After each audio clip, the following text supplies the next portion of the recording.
दीवार पर टंगी सास। पंजाबी में कहावत है, सास चंगी होवे या ते दीवार ते टंगी होवे। संगीता की शादी भी एक ऐसे ही घर में होती है जहां उसकी सास दीवार पर टंगी होती है।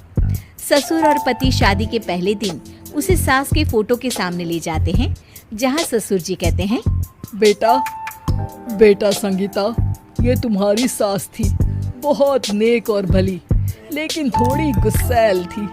गुस्सा आने पर सब तहस नहस कर देती थी, पर अब ये इस दुनिया में नहीं है। हाँ संगीता, माँ होती तो तुम इनकी कोई बात टाल नहीं सकती थी, वरना तो माँ घर में भूचाल ले आती। संगीता मन में खुश होती है कि अच्छा है कि ऐसी औरत अब इस घर में नहीं है, लेकिन दिखावे के लिए वो जैसे ही सास की फोटो के सामने हाथ जोड़कर खड़ी होती है, ये क्या? सास उसे देखकर मुस्कुराने लगी। संगीता आंखों को मलकर एक बार फिर से देखती है, लेकिन फिर सास के चेहरे का भाव, भंगिमा यानी एक्सप्रेशन बिल्कुल बदले होते हैं। वो अपने पति और ससुर को कहती है, माँ की तस्वीर तो स्माइल कर रही है। ना ना बेटी, ये कैसे संभव है? जरूर तुम्हें कोई गलती हुई होगी, ऐसा कैसे हो सकता है? लगता है तुम शादी की सारी फॉर्मेलिटी करते करते थक गई हो, तुम्हें आराम की जरूरत है संगीता। खैर, सारे संगीता की बात को इग्नोर कर कमरे में चले जाते हैं। वैसे सास की फोटो पर एक्सप्रेशन एक के बाद एक बदलते ही रहते हैं। सुबह होती है, पति और ससुर को काम पर भेजकर संगीता कमरे की सफाई करने में लग जाती है कि तभी उसे आवाज आती है, टेबल ठीक से साफ करो। ऐसे भी कोई टेबल साफ करता है? इससे अच्छा तो ये गंदा ही था।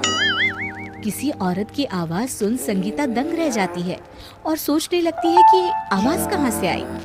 आवाज को नजरअंदाज कर वो फिर से अपना काम करना शुरू करती है, लेकिन इस बार तो आवाज बिल्कुल उसके कान के पास से आती है। मेरा घर है ये, जब तक मैं थी चमका कर रखती थी, हर एक चीज शीशे की तरह थी।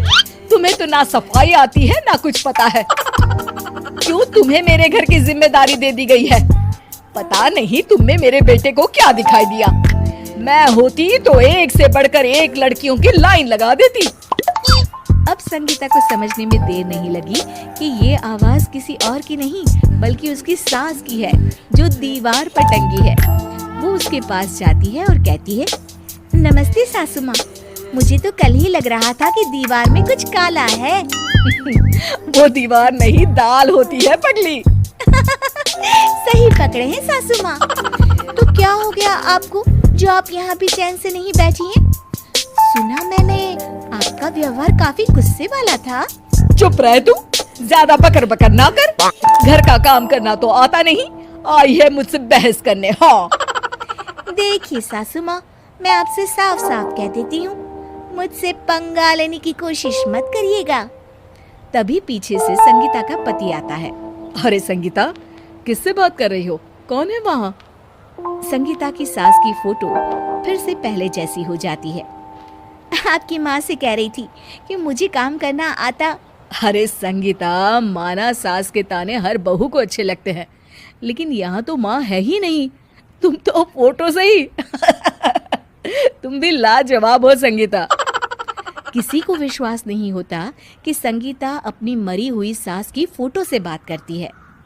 वहीं आए दिन संगीता की सास संगीता को किसी न किसी बात पर आते जाते ताने देती। संगीता को भी अब सास के तानों और उनसे बात करने की आदत हो गई। वो कभी खानदान की कहानी तो कभी तीज त्योहार कैसे मनाए या किसी व्यंजन की रेसिपी सास से ही पूछती। सारा दिन घर में अकेली संगीता की सास अब उसके लिए तानों के साथ पक्की साथी की तरह भी रहने लगी थी, जो किसी और को नहीं बल्कि संगीता को ही सुनाई देती।